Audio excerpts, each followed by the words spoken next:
All right, so this time we're going to look at connecting f and f prime. Honestly, guys, we've already talked about this to some degree, but we're going to really solidify how these two things are connected and relate them, okay? So before that, let's do our bell work to review from last class. So who got number one? Oh, if I need a horizontal tangent, what did that mean? What did it have to be equal to? Zero. 0, and the derivative is what needs to be equal to that. So the first thing I got to do then is take my derivative. And you did that because it's super easy. Yes. Even Marco did it when he wasn't here. No? All right. Miko, help him out. What's the derivative? 3x. Close. Plus 1. Right? Because the 1 comes down and the x becomes x to the power of 0. Marco, make sure you watch the video from the other class that you missed. All right. Were you sick or were you celebrating with your mom? No. With my mom. As I thought, because it was her birthday, right? Because it was her birthday? Yeah, that's what I thought. All right. All right, so then I need a horizontal tangent. So it's 0 is equal to 3x squared plus 1. Guys, we did this one yesterday, so you should all have it. I'm a little disappointed. So then I solve it. We literally did this one yesterday. So negative 1/3 equals x squared. What's my problem? You can't. I can't, therefore there is no time.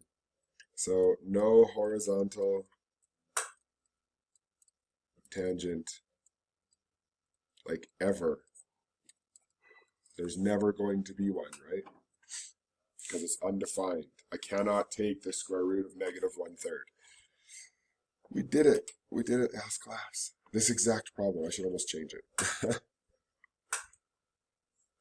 Oh, I think we did this one too. Man, I need to pick different ones. I didn't realize that I had the exact same ones. That's okay. It's good review still. So I got to do the f prime of theta first.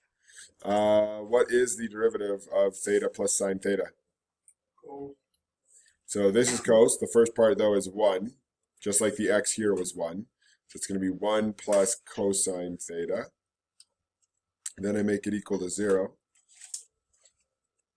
Then I move over the 1. And so I get negative 1 equals cosine theta. This is where you had to use the unit circle. And some of you figured it out last class. What does theta need to be? When is it going to be equal to negative 1? Pi. At pi, exactly. So we've got a horizontal tangent there. Is there any others? No. They're all beyond our domain. Yeah, I'm going to have to change those ones. Didn't realize they were exactly the same. All right. So let's get into this proper then. So let's kind of nail down all the things that we've started to talk about. So if the derivative is equal to 0, then f of x has what? What are the possible things that it has there? What are equals 0? No ideas? When does it have a horizontal tangent? 0. Well, it's equal to 0, but what is the non-derivative? What is the original function doing? 1. Not necessarily. Could be.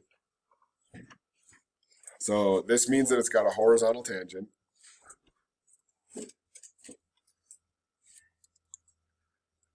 I want you to think about a graph. When is it going to have a horizontal tangent?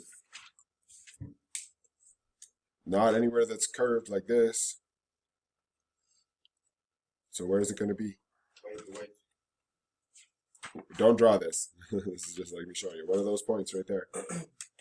On the vertex. Kind of. On the, there you go. Who said it? There we go. So it's going to have, and the key word here, guys, is possible. We'll talk more about that later, but for now it's possible relative max or min. Or the other word we've used is it has critical points. And this is not possible. This just is critical points. That's when it's like this. Could be, yeah. That's an example of one. Exactly. All right, now what about if the derivative is positive? That means that it has a slope that is positive. So what is the original function doing? What's that? Increasing, exactly. And what about if the derivative is negative? Negative slope, what's the original doing? Decreasing. Decreasing. Good.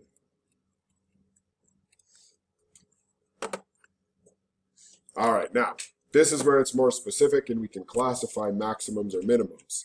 So if the derivative changes from positive to negative, so in other words, it goes from increasing to decreasing, right? Or for you guys this way, increasing to decreasing, what is it going to make?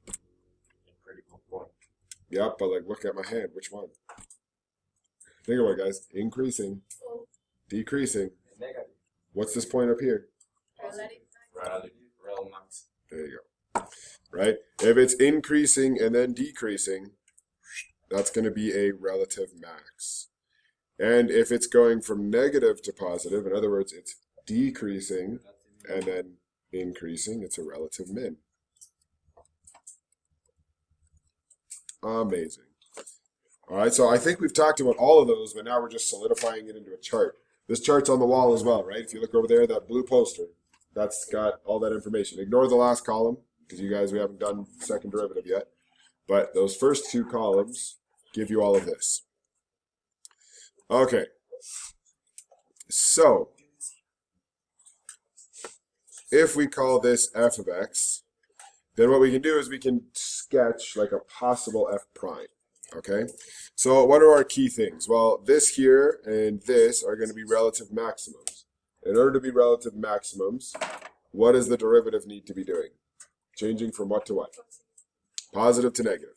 So let's find that. 1, 2, 3. This one's at negative 4. So at negative 4, it needs to go from positive to negative. At 1, 2, 3, 4, at 5, it needs to do the same thing. So we're just going to put a little line showing that it switches from positive to negative. What about here at the minimum? What about our relative min? What is it going to switch from? All right, exactly. So we're going to go, that's a positive 1. So we're going to draw it the other way, right? From negative to positive. Now, do we know any more than that? I mean, yeah, like we know, okay, where is it increasing? Where is it decreasing? But by doing these critical points, we kind of have it already. Because here, it's going to be increasing from negative infinity to negative 4. Well, if we look here, by putting in that point, like it can't cross it again. It has to go up, which means it's going to be increasing, which I know it doesn't look like it, but it's because it's positive, right? If the derivative is positive, this one's increasing, okay? And so basically, once you've got in all your critical points, guys, you're essentially just going to connect all the dots. Now, is that perfect? No. The reason that's why we say it's possible, because for instance, this graph could have looked like this instead. You don't have to draw both. I just want to make sure that you kind of get the idea. Like, do you kind of see, like, we don't know exactly how, like, steep or crunched together it is, right? But we do know where the critical points are. So that gives us something to go on at least. Mr. But when you go back down, like on the start, don't move the bottom. You mean here? Yeah. No, so remember, this would be degree 4. That means the derivative is going to be degree 3, because it always goes down by 1, remember? No, it's a good question though. All right, so let's take a look and let's actually apply this now to a couple of examples here, okay? So over here, we've got f of x, and we want to know a bunch of information about f prime. Remember, I told you if I show you a graph, I'm probably going to ask you about something else, okay? So if I want the approximate value of f prime of 4, I'm going to go to 4, which is right here. Sorry. And then I'm going to find the 2 points that are on either side of it, right? And I'm going to use those 2 points to find a secant line. So this point here is at 5, 4.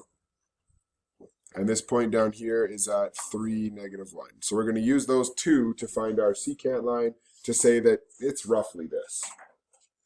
So that means we're going to go 4 minus negative 1 over 5 minus 3. 4 minus negative 1 is 5. 5 minus 3 is 2. And so The approximate value of it is 5/2.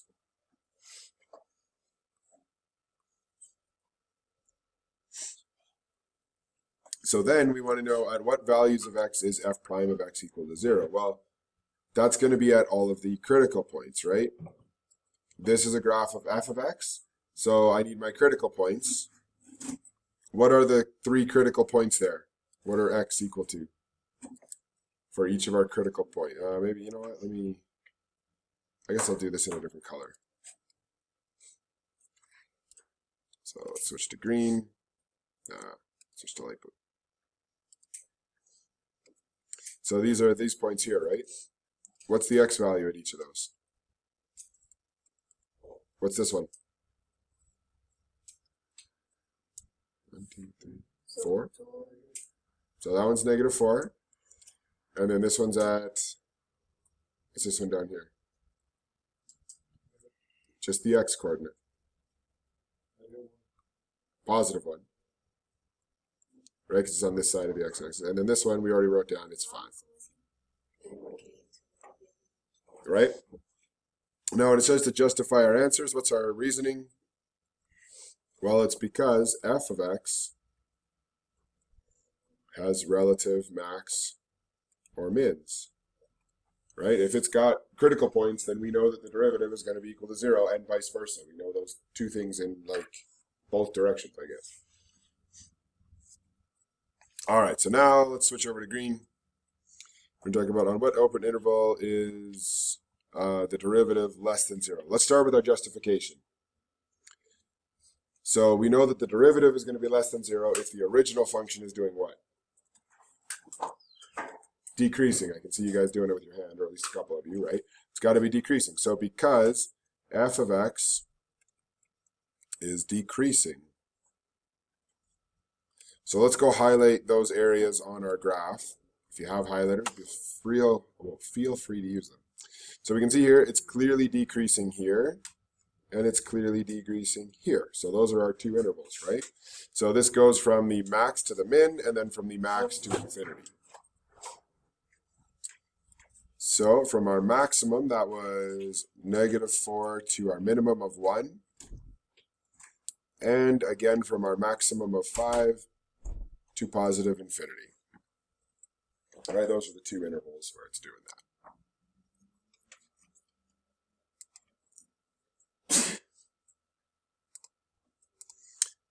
All right, so now we're looking for when it is positive, right? What's our reasoning? Let's start there. What does f of x need to be doing? Increasing. Exactly. So f of x needs to be increasing for the derivative to be positive. So let's go look at when that happens. And again, if we highlight that out, right there, and right there. So we got from negative infinity up to -4, and from 1 to 5.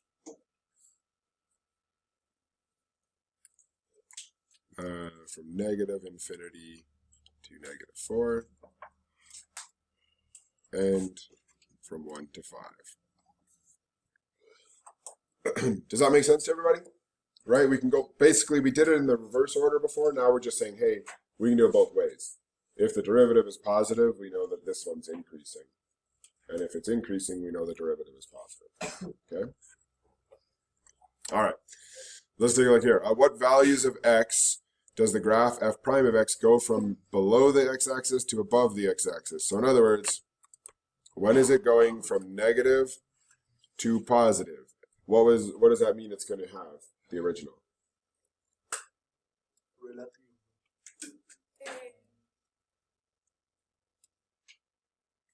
So, exactly. And when does it have a relative minimum if we look? Where's the relative? Right here? Yeah. Which is at 1. And so we can just say at x equals 1 because f of x has a relative min. Now for the next one, if it's going from above to below, that means that it's because the original function f of x has a relative max, right? It goes from increasing to decreasing.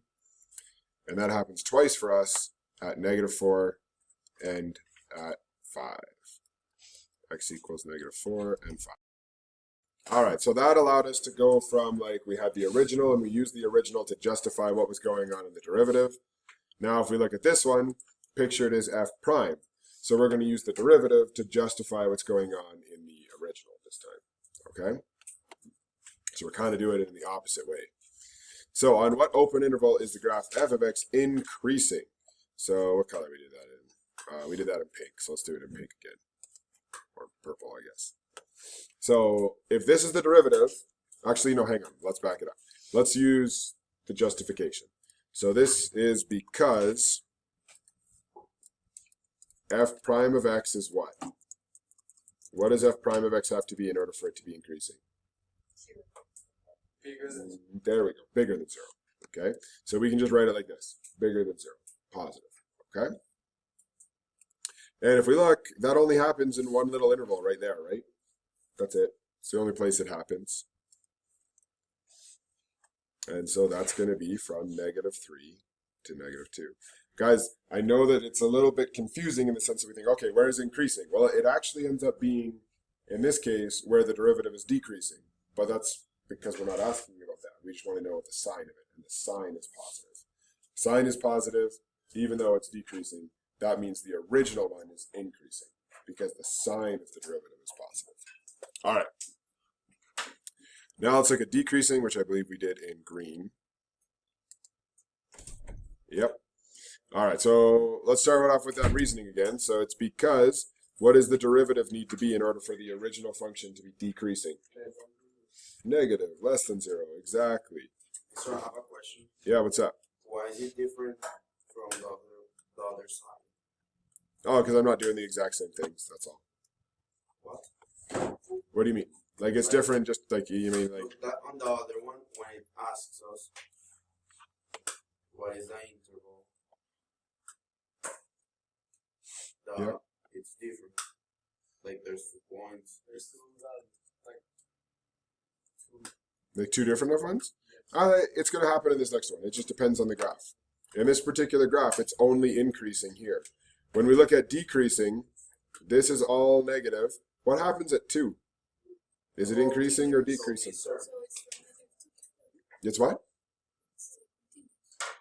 Kind of, but like at 2, it's 0, right? So it's not increasing or decreasing. It's 0. So why is it not like that on the other one? Like Where? on the other graph. Because this time I'm talking about the derivative. This time it's what I'm starting with. This is a picture of the original. This is a picture of the derivative. That's the derivative of the first graph. No, it's just some other graph. Yeah, it's not necessarily the same ones. Sorry for the confusion. I guess I could have called this one G prime. My bad. All right, so what we need to be careful of when we write this one then, right, is that it goes from -2, but it has to stop at 2. And then it needs to be unioned with 2 to 4, right? Because at 2, exactly at 2, it is not negative anymore, it's 0. And at 0, it is not increasing nor decreasing. We're going to learn what it is later, but it has to do with the concavity of the graph, of the original graph. For now, we just need to know, no, it is not decreasing. All right, now, at what values of x does it have a horizontal tangent? So this is any time 2. there's going, yeah, at 2, absolutely. So let's start with that reasoning again. So this is because the derivative is equal to 0 this time. So it does happen at 2. And what's the other one? If we look, -2, exactly. Right, so I'm going to scroll up so you can see it for a second. Right, you can see here that at -2 it's 0, and at 2 it's also 0. So that's why. And again, let's do these ones starting with our justification. Guys, you'll learn that like starting with the justification helps you do this way easier. You'll make less mistakes. Start there, then go find what you're looking for. It tells you what to look for, okay? So, we want to know when it has a maximum. Well, the original is going to have a maximum because the derivative switches from what to what? Positive, negative. Exactly. So it's going to switch positive to negative. Now, if we go look, when does that happen? Because now we know what we're looking for. We want it to go from above to below. It only happens once. Where? Where does it go from basically pink to green? -2. -2, right? Here, because remember, right? We read from left to right, so this is where it happens. So at -2. Then it's asking us where there's a relative minimum. So again, this is because f prime of x switches. Which way does it have to switch to give us that minimum? Negative to positive. Are you guys all following me here? Does that make sense? Obviously you are, Nico. You're in BC. Don't be an ass. Voice got better. It's a little better. Yeah, it's because I literally took a nap between your class and this class. See, Raquel, you're joining his class. He's joining your class. Why is he both? I'm guessing that he's in something like you are when you skip and come during journalism. He's probably in Heart of Fiction or something.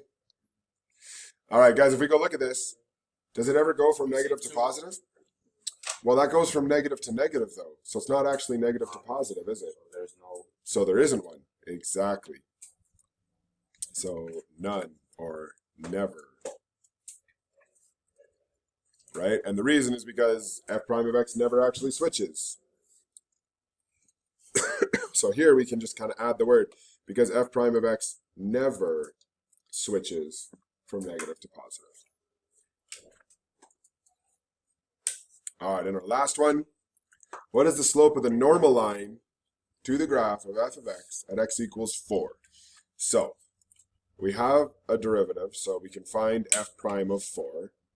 What is the slope of the tangent line at 4? So let's go look. We go find 4. We go here. What's the slope? X tells us where to look. The answer is not 2. 1. Right here. -2, right? So it's -2 because we're at 4, which means it's -2. All right. So that's -2. So the normal line, remember, normal means that it's what? Perpendicular. Yes, exactly. So it's a negative reciprocal. So instead of being -2, it's going to be positive. And instead of being 2/1, it's going to be 1/2. Right? We just flip it and change the sign.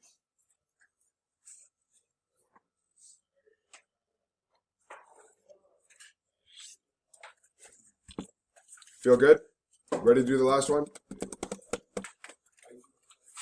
I think it's just one more, isn't it? This for one question. Oh, buddy, wait till you see that question. Yeah, there's a lot in that question, right? So, Nico, if we read it, actually, why don't you read it? I'm listening. The same thing on the last one. Find all Go ahead, read it, buddy. The function determines the intervals on which f of x is increasing and decreasing for all coordinates of the related schema unless otherwise known. Therefore, that analysis of values from negative infinity and infinity. Right, just so we can look for your answers. So there's a lot we're doing here. That's why, right? So in order to do all of this, the key thing is we need those critical points, just like when we sketched it earlier, right? That's kind of the key. So the very first thing we need to do is find the derivative. Now, luckily, this is a nice, easy one. We can find the derivative simply. And I think Madas is going to do it for us because she's not paying attention. Girl, stop flirting. Mister, I don't know. Yeah. What do you mean you don't? The only reason you wouldn't know is because you're too busy looking at the boys. Come on. You realize this is now immortalized on YouTube. Mister, Oh, just got to you. Jose has a girl. I know you have a girlfriend, Macer. Her All name the more is- reason her not name to is flirt with Susana. him. All the more reason not to flirt. I'm not flirting. Okay, good. Just tell us the derivative. Yeah, Do you want me to go? Oh, you can. I did. I found some. Madas, come on, girl. You can do the derivative. So 5 times 3, 15. Guys, can we just take a moment here? Can we all just realize who told her the answer? 15. 15. No. Who said it first? Huevón de Martín Cali. Yeah, he did. Yeah, he did. Good job, I Martin. didn't even hear what he said. Doesn't matter. He still said it before you. Yeah.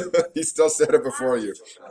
All right, what's the next part of it? And then 15x2. negative- Yeah. No, not negative. See, negative There we go. 15. All right, so guys, now we need to figure out where this thing is equal to 0, right? That's our whole point. The easiest way to do that is going to be to factor it, like to figure it out. So what's the common factor here? 15x. 50 next 2, there we go. So then we get x squared minus 1. And can I factor x squared minus 1? No. It's got to be minus 1 because we pulled out x squared. What's x squared minus 1 if we factor it?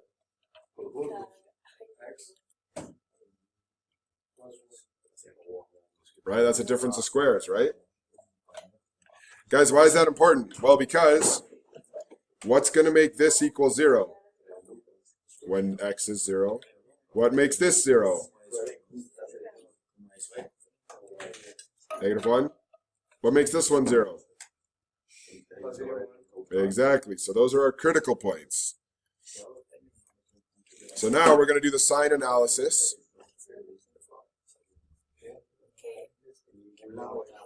Let's do it in a different color even.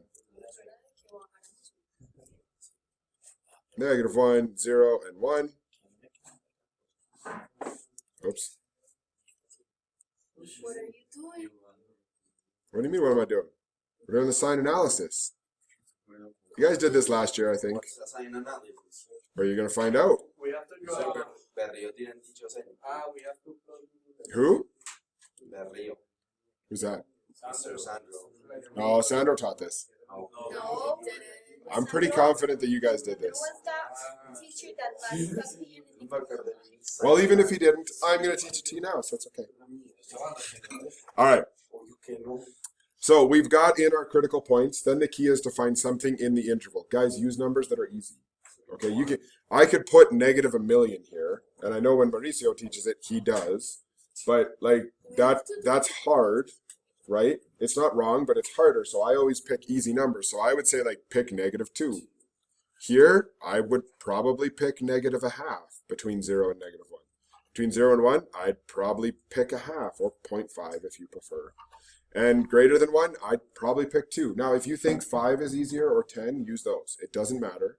Use whatever you think is easy as long as it's in that interval. Then what we're going to do is we're going to take that and we're going to plug it in to the factored form. The key is to put it in the factored form. So this first one's easy because it's squared. What is anything squared? Is it positive or negative? Positive. So we're going to have a positive times negative 2 plus 1. I don't want the answer. I just want the sign. Positive or negative? Negative 2 plus 1? Negative. And negative 2 minus 1? Minus again. Now, what is a positive times a negative times a negative? A positive overall. So it is increasing. Do you see what I just did? I don't care about the number. I care about the sign. And it tells me, hey, look, it's increasing here. Okay? Let's look at the next one. And again, anything squared is positive. Perfect. Now, negative 1/2 plus 1. Positive. Negative 1/2 minus 1? Negative. Positive times negative? Negative overall, it's decreasing. Okay? Sir, is this for the behavior of the graph? Now the 1/2. First one's always positive because it's squared. Not all the time, but in our case, right? In this specific case, it is squared. What is 1/2 plus 1? What's 1/2 minus 1? Positive, negative is negative, so it's decreasing. Last one is 2. Anything squared is positive. 2 plus 1? Positive. 2 minus 1? Positive. Right? Remember, we don't care what it actually is. We just want the sign. It says that's why we call this the sign analysis, right? This part here is just our sign analysis. We just want to know the sign. Why? Because if the derivative is positive, we know, hey, it's increasing. If it's negative, that's decreasing. What else do we know? Well, when it switches from positive to negative, what's this point here? No. It switches from positive max. You had it right the first time. All right, and now here, when it goes from, well, negative to negative, we have no idea what that is. That's weird. What about when it goes from negative to positive? Exactly. Okay, so let's write down a couple of steps that are going to help us kind of understand. So the first step is going to be find the derivative. after we did, yeah, I'm just going through the steps. So we found the derivative, then we found the critical points. Then we did a sign analysis. And since I forgot to do this part in green, let's highlight it in green at least. So this is where we found our critical points, was this part. And those critical points went there. All right, now our last step, we need another color. Orange. Orange, this yellowy orange. Is that easy enough to see? I think that works. Then the last step, guys, is we're going to interpret our results, which basically means give our intervals. Or that's part of it, at least. Okay. So, what do we need to do? Well, we need to find when it's increasing, decreasing, etc. So, f of x being, get out of here, buddy. What? Dude, you're not even supposed to wear that hoodie. Get out of here. You're going to get in trouble. Please don't kiss Max, though. Okay, so what does it say? Give intervals. Give the intervals, yeah. So f of x is increasing on, well, we look right here, right? It goes from negative infinity to negative 1. And again, from 1 to infinity, because, dude, you're so weird. So weird. See you later. That's also going to be immortalized on YouTube now. All right. Because f of x, or f prime of x, is what? What is f prime here when we look? Loss. Yeah, it's positive. So, greater than 0. All right, let's find when it's decreasing. Because that was the other thing it said, right? F of x is decreasing on, and there's 2 intervals here, right? From negative 1 to 0. And the other one went from 0 to 1. And our reason is because derivative is negative. Those were the 2 easy parts, right? Those were the 2 easy parts. Well, they were easy because we just need to know where it's positive or negative. A little bit more. Dude, I gave you a whole page. So now, it also asked me for what? Tomas, tell me what else it asked us for. We've got the increasing and decreasing. Kind of, not really. Not coordinates. What else did it ask us for, man? Well, we just wrote those. Relative extrema. Max and mins. So, relative maximums at, we're going to leave a little space. Why? Because f prime of x does what? How do we know it's a maximum? What does the derivative do? What's the derivative do, guys? How do we know it's a max? Other way around. Right. It had to go increasing to decreasing, right? To get us the max. Now, where did that happen? It happened right here at x equals negative 1. And the relative minimum at x equals something. And our reasoning is because what does the derivative do? Good. Switches from negative to positive. Where does that happen, Luciana? I'll give you a hint. We wrote it in pink right above the point. Sign analysis. Look at the sign analysis. Where does this go from negative to positive? The 1. There you go. Thank God for those boys to help you out today. All right, so yeah, x equals 1. Guys, here is the point that I really, really, really want you to remember. The key is that this was f of x. Okay? Why is it important? Because I don't want you to say like negative 1, 0. Obviously it's 0. It's 0 because the derivative had to be 0. right? So it's just that it's at x equals -1 and x equals 1. This part where we justify it, that's our derivative. And this is where we get our justification. Okay, that's the key there, is that the justification comes from our derivative, in this case. Now, if we started with the derivative, then it might be the other way around. That's it. That is all we got to do, man. Now you guys are going to go do that. Well, you're going to, yeah, but guys, you've got like half an hour to do the practice part. You should have no homework. Break.